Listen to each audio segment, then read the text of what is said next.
Guys, good morning, welcome to my new blog. तर सध्या मी शेतामध्ये होतो। एक आपल्याला गोण्या लागत होता, ते गोण्या त्याला आणून दिला आणि आता वापस चाललो घराकड म्हणजे सध्या आता जायचं आहे तळ्याकड, मला तळ्याच्या वावराकड, कारण की कालपासून मी झाला आंघोळ केली नाही। कसं की वाटली घ्या पाहिजे तशी, मीठ फुटलं सगळं कपड्याला माया। आता पहिले जायचं अश्विनीकड, तिकडं आंघोळ करतो, जेवतो आणि डबल वापस येऊन वावरामध्ये आपल्या ज्वारीच्या आपल्याला थोडं काम करायचं आहे। मित्रांनो, मी आलो सध्या तळ्यावर। हे पहा, गाडी इथं उभी आहे, मागं माझ्या धरण आहे आणि आता मला विचार आहे आंघोळ करायचा। इथं आज आता पावणार आहो थोड्या वेळात। हे पहा, आलो आता, कपडे काढतो, आंघोळ करतो।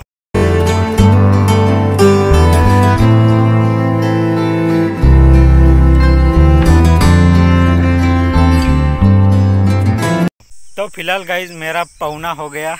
अभी मैं गाड़ी के पास हूँ, अभी जाऊंगा पहिले अश्विनी के पास। मित्रांनो, आलो सध्या वावरामध्ये आणि डायरेक्ट जेवायला बसलो। हे बघा, माझ्याकडे आहे 4 पोळ्या अशात बसलो।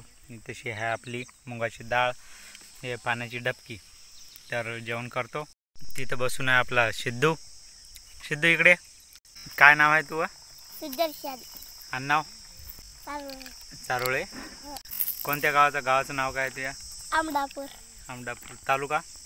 तालुका उमरखेड। तालुका उमरखेड। आणि जिल्हा? यवतमाळ। हां, हो का? आणि आई कुठे आहे?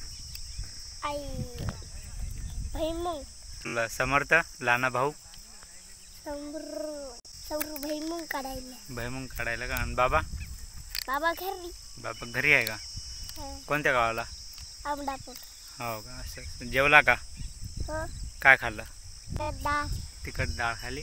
बर, पडशील ना। मित्रांनो, अश्विनी बसून आहे इथं, पाणी पियाली। शेंगा आज काहीच बडवणं झाल्या नाही, जायचं आहे मला घरी। तिकडे बडवल्या अश्विनीनं। हे कालच्या शेंगा होता, अजून काय मोजल्यात नाही कालच्या शेंगा। पण हे प्रभू, हे कृष्णा, हे विष्णू, कसं वाटायलं? ये क्या हुआ? बरं वाटायला का? मेरे को जल्दी ऊपर ले जाओ। ये क्या हुआ? ये क्या हुआ? ये सब कुछ इधर, हे सगळं शेंगा बडवायचे आहेत। आणि मित्रांनो, मी चाललो सध्या घरच्या वावराकड। हे बघा, आपल्या गाडीवर बसून आहो। हे आहे तळ्याची रस्ता आणि इकडून आत्ता झालो, आता जायचं आपल्याला आपल्या घरच्या वावराकड, आपल्या ज्वारीकड। मित्रांनो, सध्या पहा, मी वड्यामध्ये आहो, गाडी तिथेशी उभी केली आणि आता जात आहो आपल्या ज्वारीकड, घरच्या वावराकड। इथं वड्यात आहो सध्या। मित्रांनो, दुपारचे वाजले 1:30 आणि सध्या वावरामध्ये काम करून मी जरा घराकडे जा म्हणलं, जरा आराम वगैरे करा म्हणलं।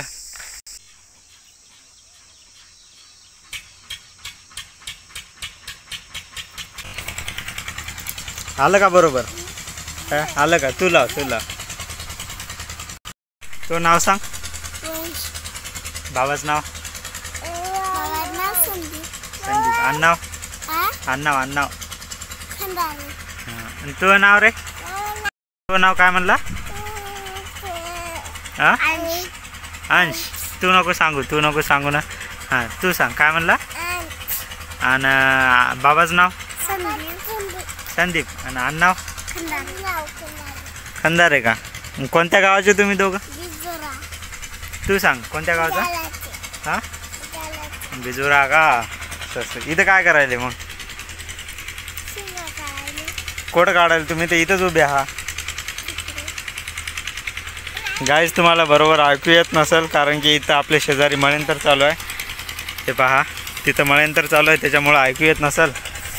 इथं आहे हे वंश आणि हे अंश, आपले हेडफोन घालून बसले। आणि मित्रांनो, मी सध्या दाढी करायलो, घरी आलो। आपल्या जवळ मळ्यांतराचा आवाज आहे, त्याच्यामुळे तुम्हाला काय बरोबर ऐकू येत नसेल। हे पहा, इथंशी आहे हे दाढी करायचं खोरं। इथं आपली 1 रुपयावाली ब्लेड आणि हे आपला 10 रुपयाचा आरसा आणि हे आपलं टमरेलामध्ये पाणी। आता अशी दाढी आहे ना, दाढी लय वाढली, कसं चांगला दिसून झालो मी, म्हणून दाढी करावं म्हणलं। शा बे, पडशील बे वरून खाली। त्या अंशू सांग बरं त्याला काही, उतर म्हणा खाली। उतर खाली। पडला ना तर बाबा मारतेच आणि ती आई मारते. उतर खाली उतर. ए अंशू अंशू ए इकडं बाय. त्याला सांग ना काहीतरी. त्याला उतर म्हणा खाली. उतर म्हणा उतर. ए उतर ना ए. गाईज हा अंशू आहे. त्याचा वरी भाऊ झाडावर गेला. त्याचा भाऊ याचा भाऊ झाडावर गेला आहे की नाही. काहून झाडावर गेला त्याला उतरवायचं ना तेव्हा खाली. उतर म्हणायचं ना त्याला. उतर म्हणायचं ना खाली. काहून म्हणा ना उतर म्हणा खाली. त्याला उतर म्हणा उतर म्हणा.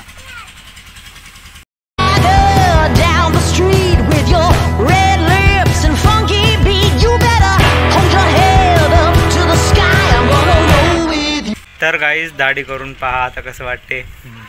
एकदम भारी चिकना चिकना वाटते आहे की नाही. मस्त वाटत असेल चांगला दिसेल तर लाईक करा मस्त लगे. पळत पळत जा लागते नाही तर आपली ज्वारी पाण्याने भिजून जाते.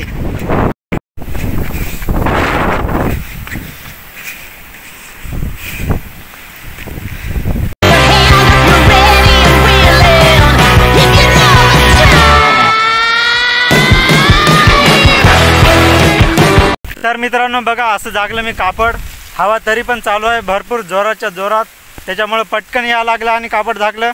सोबत एक गावातला बंडा नावाचा एक माणूस भेटला होता. त्यांना बी मदत केली. विशाल आणि दानिश हे दोघं पण भेटले होते. त्यांनी पण मदत केली आहे कापड टाकू लागायला. आता आपण विशालकडे जाणार आहोत. ते पण कापड टाकणार आहेत तिकडं. मित्रांनो विशालचं झाकणं पण झालं आणि आभाळ पहा एकदम काळं अख्खप आभाळ व्हायला. हे पहा इकडं बी आज पाऊस लय येणार आहे असं वाटते. आणि मित्रांनो संध्याकाळचे वाजायले सध्या 5:30 आणि पावसाला बऱ्याच वेळापासून सुरुवात झालेली आहे. हे बघा आपलं अंगण सगळं वल्लं वल्लं झालं आहे. इकडं पण सगळं वल्लं वल्लं झालं. पाऊस आणि वारा भरपूर प्रमाणात आला होता. हे पहा आत्ता पण पाऊस सुरूच आहे. इकडं सगळं वल्लं झालं. जास्त तर काय नव्हता पाऊस पण वारं खूप होता. समजा एकदा पाऊस आला परत गेला आणि आता परत आला. आणि मित्रांनो सध्या मी एडिटिंग करायलो. तुम्ही पाहिलं दाढी मी करायला तेव्हा अचानकच वारं आलं. एकदम वारं असं भरपूर वारं आलं आणि दाढी वगैरे तर समजा जवळपास झालीच होती. तर आंघोळ करायची बाकी होती समजा. मग आंघोळ केली आणि एवढं भयंकर वारं आलं आणि मग मी गेलो शेताकडं पळता पळता एवढा समजा असं जीव घाबरे किंवा असं वाटते की बा कधी पाऊस येते आणि आपली ज्वारी भिजून जाते. शेतकऱ्याला या गोष्टीचं लय मोठ्या प्रमाणामध्ये समजा एक हे असते संकटच असते या गोष्टीचं. नैसर्गिक संकट म्हणजे सगळ्यात जास्त शेतकऱ्यालाच या गोष्टीची काळजी असते आणि एक प्रकारची भीती असते. त्याच्यामुळं आपले जे 3-4 महिने 4-5 महिने जे काय आहे ते मेहनत एका झटक्यात वायाला जाते. त्याच्यामुळं असं धावत पळत समजा जाच लागते. नाही गेलं तर काही खरं नाही. तर आजच्या ब्लॉगमध्ये एवढंच होतं. भेटू पुढच्या ब्लॉगमध्ये. तोपर्यंत बाय बाय.